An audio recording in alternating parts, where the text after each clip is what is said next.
Olá, eu sou a Ana Pimentel, faço parte da equipa da Lua de Papel e na próxima meia hora vou estar à conversa com o nosso autor, Eduardo Sá. O Eduardo é psicólogo clínico, psicanalista, professor na Universidade de Coimbra e no ISPA também, e escreveu recentemente um novo romance, o Nada no Amor é por Acaso. E é precisamente por causa deste romance que estamos aqui hoje à conversa. Olá, Eduardo, bem-vindo. Muito obrigado. Estamos aqui a propósito do seu último livro e não resisto a perguntar-lhe, não é? Porquê este Nada no Amor é por Acaso e porquê agora? Porque eu acho que cada vez que nós pensamos nas coisas uma outra vez, elas ficam subitamente mais simples. E por vários motivos eu entendi que era uma maneira gostosa para mim, aconchegante, de acertar um bocadinho as contas com a vida. Portanto, nessas circunstâncias, nada como fazê-lo através de uma história onde o amor está presente com grande intensidade. E, portanto, achei que era talvez o território mais confortável, mais cómodo, até porque acaba por ser mais transversal a todos nós e, portanto, deixa-me mais à vontade. Eu expor-me, obviamente, mas não tanto assim, porque de repente, quando nós entramos numa história de amor, as impressões digitais de quem escreve confundem-se com aquelas de quem lê e, portanto, fica tudo mais ou menos nosso, que é magnífico. E sobre esse aspecto, o Eduardo tem logo ali um disclaimer no início, que nós não vamos reclamar agora, porque, bom, as pessoas também terão que ir à descoberta e não vamos estragar as surpresas do livro, mas até por uma das personagens, que é um psiquiatra, ficamos com a sensação de que, lá está, há estas impressões digitais do Eduardo. Quanto de si há neste livro? Quase nada, claro. Ora, há tudo, desde a primeira palavra até à última, em tudo o que isso implica, não é? Eu às vezes, há alturas em que eu conversando comigo, digo que tenho, e acho mesmo isso, sabe? Acho que tenho um grande privilégio de ganhar a vida a escutar histórias. E, portanto, a minha vida é escutar histórias e com uma grande particularidade que eu acho absolutamente fantástica. É que eu acabo por trabalhar com o lado mais bonito das pessoas, porque aí elas não estão com aquelas produções, enfim, que as afastam daquilo que são, elas estão ao natural, e quando estão ao natural são inacreditavelmente bonitas. E depois, mesmo quando falam do seu sofrimento, e às vezes sofrimentos terríveis, a maneira como depois acabam por tecer todo o pensamento ao redor disso, faz com que, de uma forma quase surpreendente, nós, quando nos damos conta, estamos a ir do sofrimento até ao maravilhoso e, portanto, é de facto um privilégio trabalhar escutando histórias e portanto, nessas circunstâncias, se me perguntar esta história tem a ver consigo? Não, claro, tem a ver com dezenas e dezenas, centenas de histórias que eu vou ouvindo a este respeito e por respeito às pessoas, no fundo, têm tantos denominadores comuns que fica mais fácil depois pegar em alguns e tecer uma história que podia ser a minha, a sua, de tantas pessoas como nós. E há este caráter de universalidade no amor, não é? Que todos nós nos identificamos um pouco com algum pormenor ou alguma ideia ou alguma reflexão, porque este livro também é um livro de reflexão, portanto é um livro com uma história, mas também, lá está, motivado aqui pela profissão de um dos personagens, é um livro que nos põe a pensar em muito daquilo que é o amor e daquilo que são as relações. Concorda? Só concordo. Eu acho que fomos todos profundamente mal educados pelo amor, sabe? Temos sempre esta mania um bocado tola de que aprendemos a amar é um equipamento de base, portanto não precisamos de fazer muito por isso, que as coisas acontecem por si, que as relações amorosas vêm ter connosco. Às vezes dá de facto essa ideia, que elas vêm ter connosco, porque há alturas na nossa vida que nós trabalhamos muito mais do que pode parecer para que elas aconteçam. E elas acabam por acontecer, de facto. Mas acho que a determinada altura nós estamos tão presos a lugares comuns sobre o amor e enredados às vezes nisso, e às vezes complicamos coisas tão simples. A vida é uma simplicidade tão grande e é tão fantástica como coisa simples, que depois o amor é uma experiência absolutamente do outro mundo, sabe? Eu às vezes ponho a pensar que tantos acasos, tantos na vida, que a probabilidade de nós termos azares é muito maior do que aquela que temos sorte. E depois, quando surge alguém na nossa vida que nós amamos, nós temos a ideia que não é só sorte, é um estado próximo do divino. E aí, de repente, a lógica das probabilidades que a vida nos traz se inverte completamente. E, portanto, às vezes é importante dizer sim, o amor é uma experiência onde o maravilhoso fica ali ao alcance das mãos. E às vezes é um desperdício inacreditável nós perdermos em coisas supérfluas e não andarmos mais seriamente à procura dele.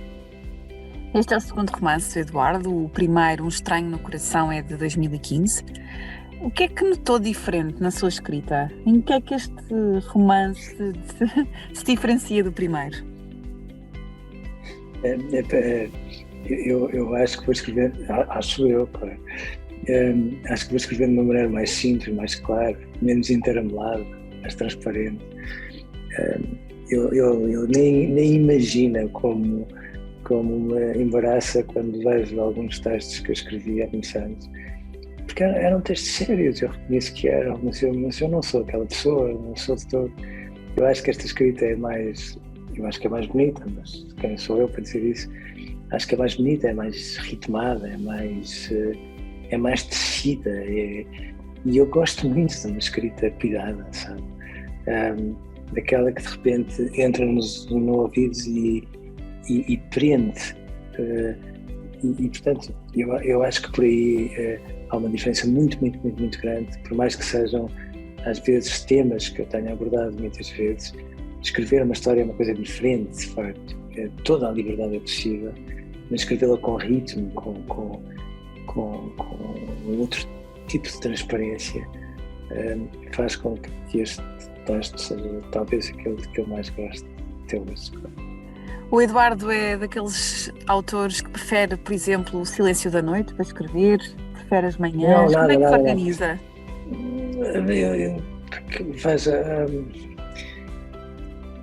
É muito difícil, porque eu gosto muito de Silêncio da Noite, mas eu adoro participar no nascer do dia. Portanto, para mim, se calhar passava grande parte do tempo, portanto, não podendo, eu reconheço que gosto mais da manhã, sim.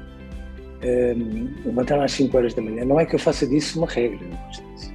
Mas levantar-me às 5 da manhã, por exemplo, então no verão é uma coisa absolutamente magnífica. E começar a escrever às 5 da manhã, quando há o silêncio da noite e o nascer do dia ao mesmo tempo, é uma coisa tão bonita que de repente, sim, é provavelmente a altura do dia que eu acho mais espantosa e que me traz mais coisas bonitas para escrever. E é um momento poético, uma forma poética também de começar o dia. Também. Acha que os problemas do coração estão iguais de há 5 anos, por exemplo, que foi na altura do seu último romance, ou as coisas estão diferentes? Não, os problemas de coração são iguais desde que a humanidade é a humanidade. E eu acho que é esse o lado fantástico do amor, sabe?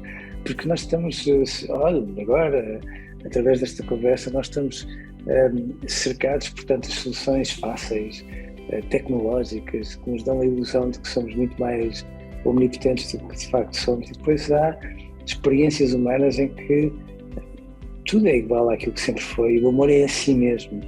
Podemos hoje não escrever cartas de amor, mas a internet começou por ser um instrumento ao serviço da guerra, de repente passou a ser um veículo para se escreverem cartas de amor. E portanto eu não acho que haja diferenças tão substantivas há 5 anos ou agora. As relações, os conflitos, no fundo, às vezes até as contradições do amor são aquilo que sempre foram, e é isso que nos torna fantasticamente frágeis ao mesmo tempo e muito mais pessoas quando amamos, isso sem dúvida. Entretanto, tivemos uma pandemia pelo meio também. Uma pandemia que veio digitalizar, não é? Tudo muito mais, lá está a promover cada vez mais estas ferramentas para estarmos todos muito mais em contacto e a trabalhar quer de um ponto de vista do consumo social, tudo se tornou mais digital e mais fácil. Mas os relacionamentos? Como é que os relacionamentos ficaram depois desta pandemia? Estão iguais ou nem por isso? Então, Honesto, sabe porquê? Porque, vamos lá ver,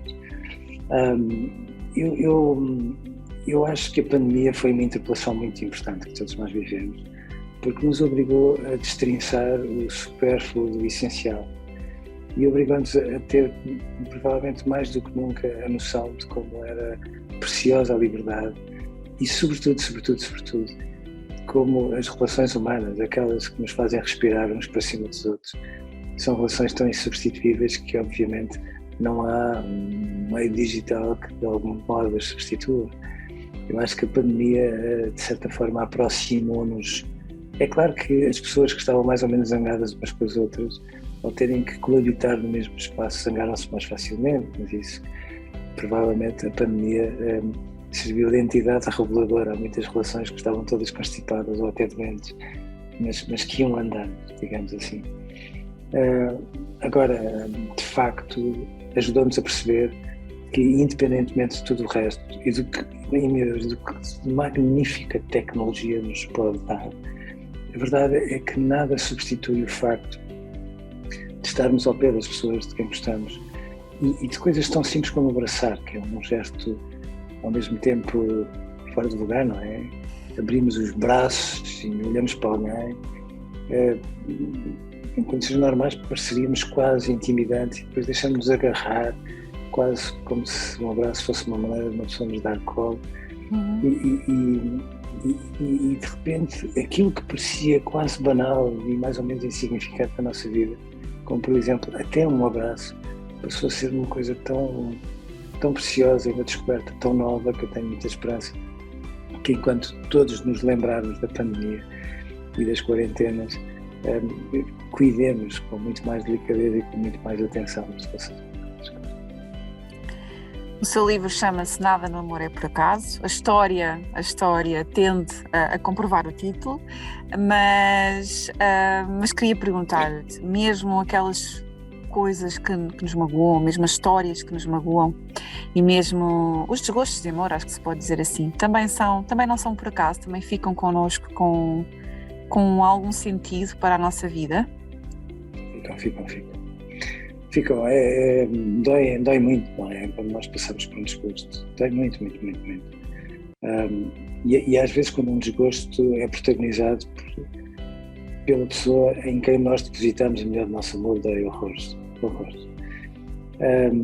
Mas quando temos espaço, às vezes precisamos de muito, quando temos espaço para perguntar porquê e sobretudo para percebermos de que forma é que nós participamos naquele desgosto, percebemos sempre, invariavelmente, que nada no amor é por acaso, de facto.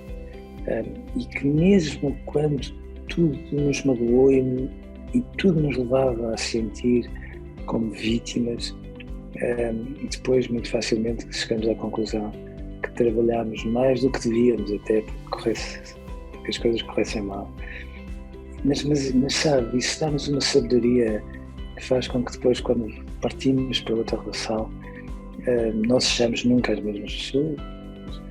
Um novo amor é sempre um novo primeiro amor.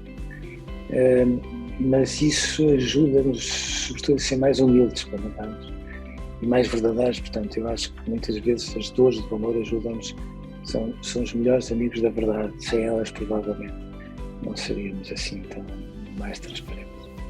E há esta ideia que também está muito presente no seu novo livro, que é de que nós somos, no fundo, o resultado de todas as nossas histórias e, portanto, quando iniciamos esse tal novo amor, que é sempre um primeiro amor, já somos também o conjunto de todos os amores passados.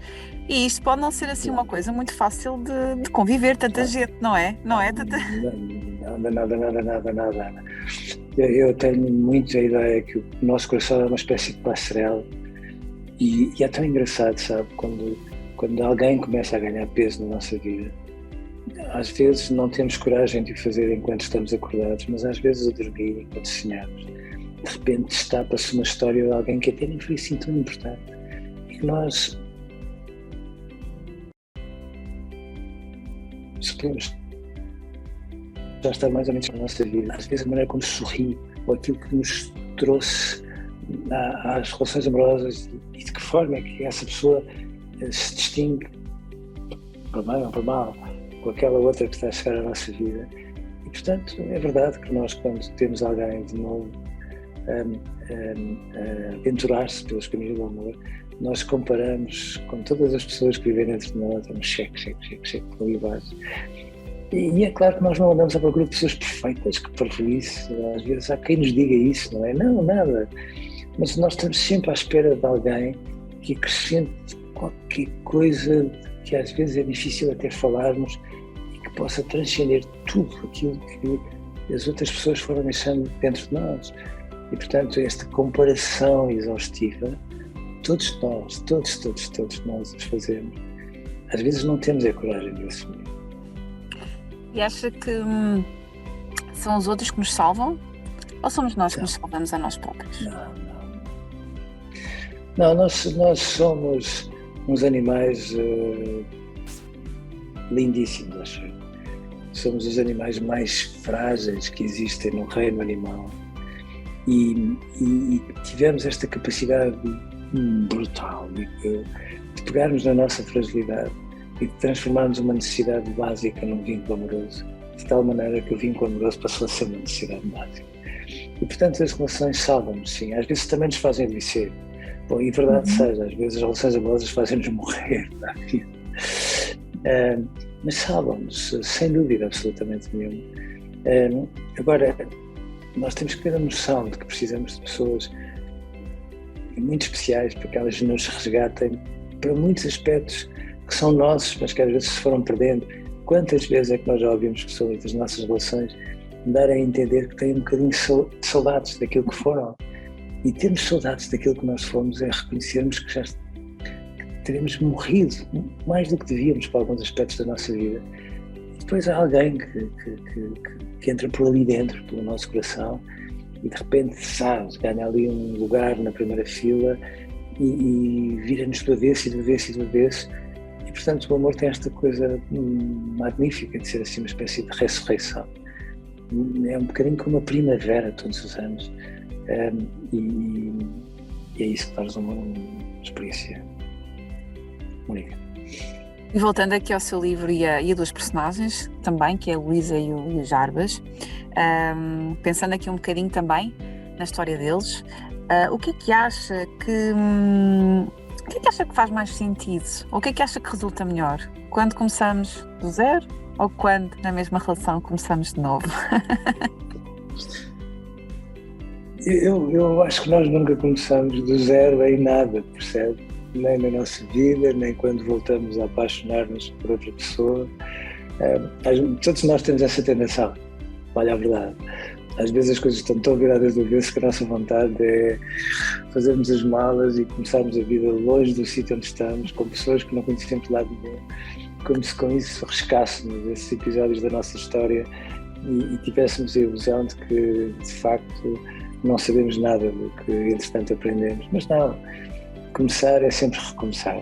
É essa a dimensão pujante de um recomeço, mas ao mesmo tempo difícil, porque quando recomeçamos trazemos experiências muito bonitas, mas trazemos faturas que nunca mais acabam, não é?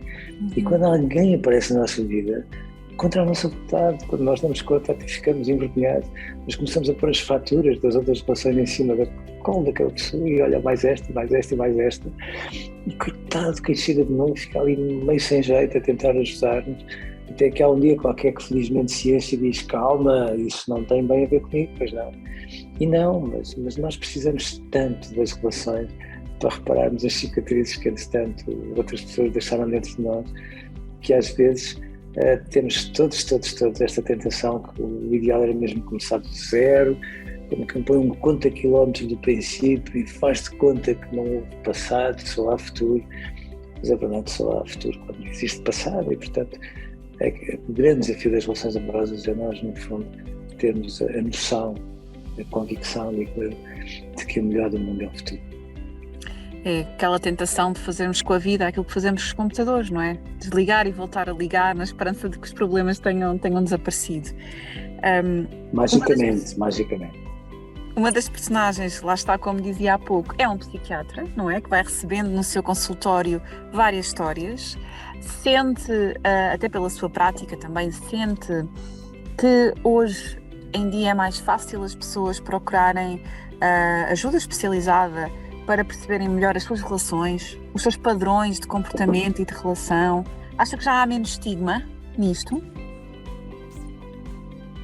Acho inequivocamente que sim. Acho que a pandemia teve teve esse mérito, se é legítimo pôr as coisas dessa maneira, porque ajudou a perceber que, ao contrário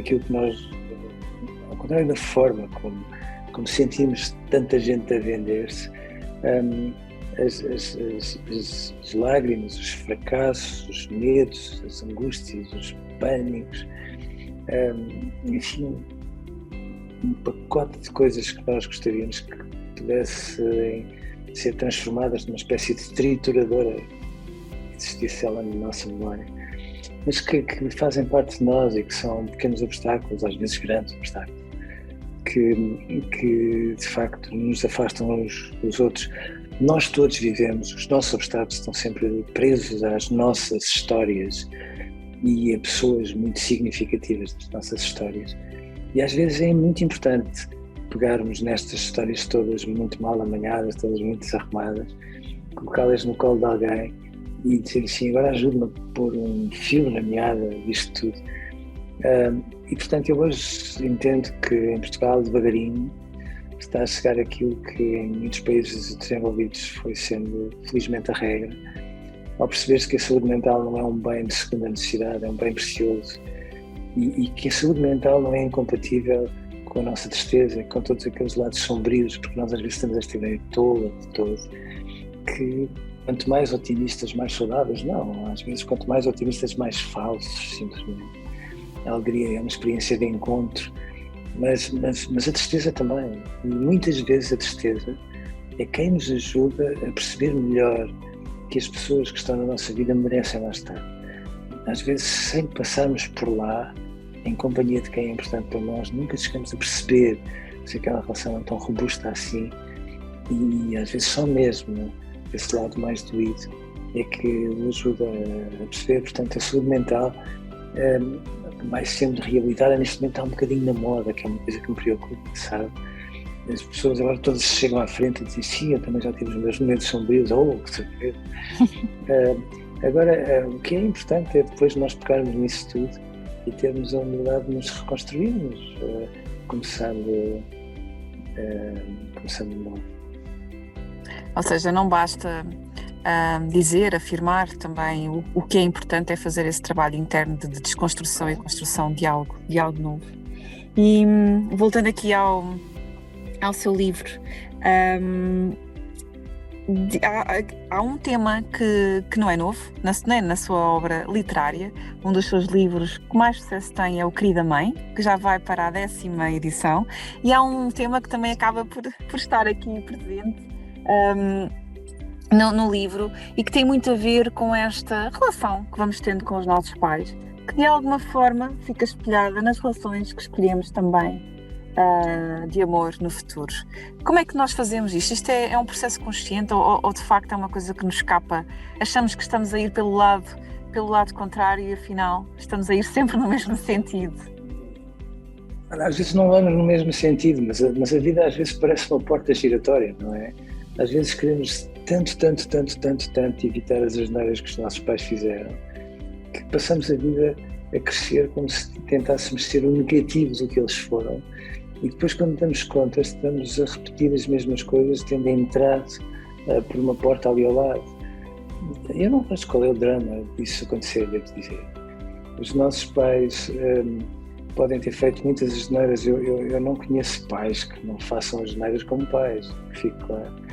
Mas eles tiveram o mérito de nos ajudar a educar para o amor. Se nós passamos a vida à procura do amor, que entendemos, mesmo que às vezes seja difícil falar dele, se entendemos que de algum modo ele tem sentido, e se nos parece sermos velhos desconhecidos, é porque alguém nos educou mais do que parece para isso, e esse alguém foram inevitavelmente os nossos pais.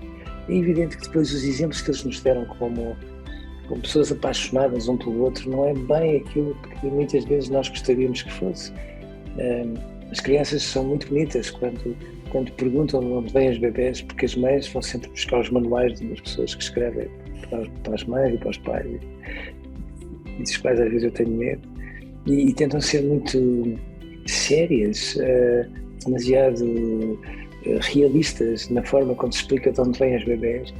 E depois, quando nós dizemos a uma criança, bom, depois a mãe e o pai amavam-se tanto que tu nasceste, as crianças ficam muito sossegadas porque percebem que finalmente é ali que está a forma, ou seja, isto de duas pessoas, no fundo, pegarem naquilo que sentem uma pela outra e de repente tudo aquilo se concretizar numa pessoa, em alguém, é como se autonomizasse deles e ganhasse uma vida própria.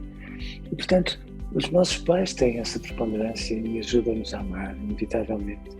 Agora, às vezes não dão os melhores exemplos do que é uma relação amorosa, às vezes em vez de terem uma relação amorosa, têm uma relação mais fraterna do que amorosa, e nós estamos sempre a tirar as medidas até ao fundo da alma, por mais que eles aparentemente imaginem que estamos distraídos, e estamos sempre a tirar até ao fim de toda a nossa vida e da vida deles. E, portanto, sim, são uma fonte de exemplos, mas também são muitas vezes uma fonte de encontros. A maneira como nós acreditamos no amor, ou a forma como pomos reticências tem muito mais a ver com aquilo que vimos e que ouvimos do que propriamente eles às vezes imaginam. Mas o crédito é muito maior do que as despesas que eles nos dão, e, portanto, é por isso que, de uma forma ou de outra, andamos todos à procura de uma relação que, em tese, de alguma forma representa a relação de bebê com a sua mãe, alguém que olhe para nós, que não precise que nós digamos nada para nos tirar as medidas até ao fundo da alma, que ponha palavras onde às vezes nós estamos muito interamolados com as coisas, que às vezes transforma em gestos aquilo que nós ainda não fomos capazes de configurar. E isso são relações que existem, são relações ainda mais bonitas, são relações vividas entre adultos, mas até isso é a responsabilidade dos nossos pais. Quando temos estado aqui a falar um pouco deste amor que salva, não é? Deste amor bom que salva, mas a verdade é que também muito facilmente passamos de relações saudáveis para relações tóxicas sem darmos por isso. E isso também é um perigo, porque o amor, lá está, não é suposto fazer-nos mal, e às vezes é isso que acontece. Então se calhar não é amor, mas é uma relação. E nesses casos, Eduardo, quais são assim os sinais de alerta que uma pessoa pode ter de que se calhar aquela relação não é mais feliz para ela?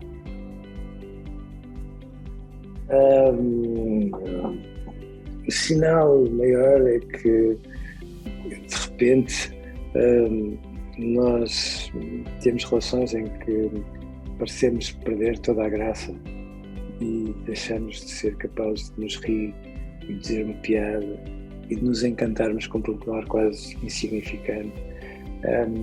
Quando nós nos perdemos das coisas simples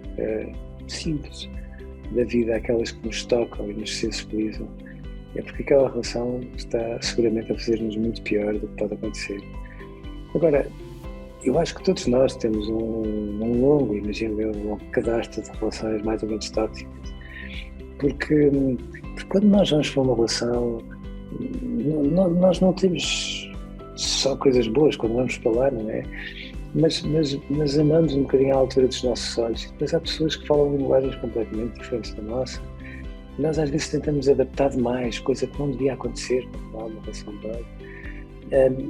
E às vezes ficamos mais ou menos encolhidos nas nossas dificuldades em relação ao amor e não temos muita coragem para o dizer, devia ser proibido calar-nos nessas circunstâncias. E, portanto, às vezes há pessoas que nos sugam um bocadinho a vida, é verdade que sim. E de facto, o sinal maior de uma relação tóxica é sobretudo essa. De quando nós estamos numa relação amorosa, isso dá-nos vida. E quando nós estamos numa relação tóxica, por mais que pareça embrulhada num grande anil, isso vai-nos roubando pedacinhos de vida e vai-nos divorciando dela, hoje um bocadinho, amanhã outro, e às vezes quando nos damos conta já não nos reconhecemos quando nos olhamos ao espelho.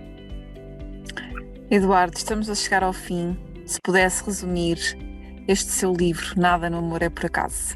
Assim, numa frase muito curta, o que é que diria? Não sei. Não sei, Ana, não sei. Pode não ser curta, pode não ser curta. O que é que foi para si escrever este livro? Talvez isso seja uma boa forma de começar. Foi uma experiência muito bonita, sabe? Porque este livro foi, grande parte dele, escrito em 6 meses no hospital. Eu devo dizer que não é uma experiência muito agradável para se ter, muito mais em período de pandemia, com particularidades acerca das quais, quem sabe, um dia escreverei uma história. E eu acho que isso foi uma experiência muito importante para mim, porque há alturas tão duras, tão injustas na nossa vida, que às vezes nós nos perguntamos se ela tem sentido, de facto. E depois, de repente, quando começamos a desfiar as coisas e a perceber o sentido que elas têm, eu acho que cheguei à conclusão que o amor não cura tudo. Eu acho que esses slogans a mim às vezes incomodam. Mas percebi uma coisa absolutamente fantástica, percebe? Percebi um dia, quando eu estava lá no meio daquele hospital todo, e houve uma pessoa que veio ter comigo e tentou ser muito simpática para mim. Eu perdi a conta às pessoas que neste entretanto todos me disseram para eu ter força e força e força e força. E eu acho que as pessoas estavam a ser muito bondosas para mim, mas eu às vezes perguntava-lhes, mas porquê é que ela não me dá força? Então? E aquela pessoa, com uma formação católica muito rígida, muito ortodoxa, disse-me que dava graças por existir o sofrimento. Ela dizia-me isto com uma convicção fora de lugar, porque era o sofrimento que dava sentido à vida. E eu fiquei muito horrorizado por alguém num contexto deste me dizer uma coisa dessas. E depois lembro-me perfeitamente de ter escrito à minha mulher e dizer, meu Deus, mas nada disto faz sentido. Eu não acho que o sofrimento venha por bem. Nunca vem por bem. Eu acho que o sofrimento, por mais que nós aprendamos com ele, é a coisa mais supérflua que pode existir na vida. Todavia, quanto maior é o sofrimento que nós estamos a atravessar, mais fica claro que ele é uma prova real, não são as pessoas que nós amamos. E isso, de facto, foi aquilo que eu descobri mais facilmente. Provavelmente foi por causa disso que lhe chamei Nada no Amor é por Acaso, ao contrário daquela pessoa que me estava a dizer, não, nada no sofrimento é por acaso. Mas acho que é sobretudo isso. Quando me fez aquela pergunta eu fiquei embaraçado, lembrei-me de uma frase com que eu começava um livro de ensaios sobre o amor, que escrevi há muito mais anos, em que começava por dizer que o segundo grande desafio da nossa vida é descobrirmos um grande amor, mas o primeiro é sermos capazes de nunca o perder. E, provavelmente, se eu quisesse resumir o amor numa frase só, eu acho que não conseguiria ser melhor. Eduardo, obrigada por este livro, obrigada pela sua partilha, por esta conversa. O Nada no Amor é por Acaso é um romance do Eduardo Sá, editado pela Lua de Papel, uma chancela do Grupo Leia, e está disponível para venda online e também em todas as livrarias do nosso país. Muito obrigada, Eduardo. Eu que agradeço. Até ao próximo romance. Quem sabe?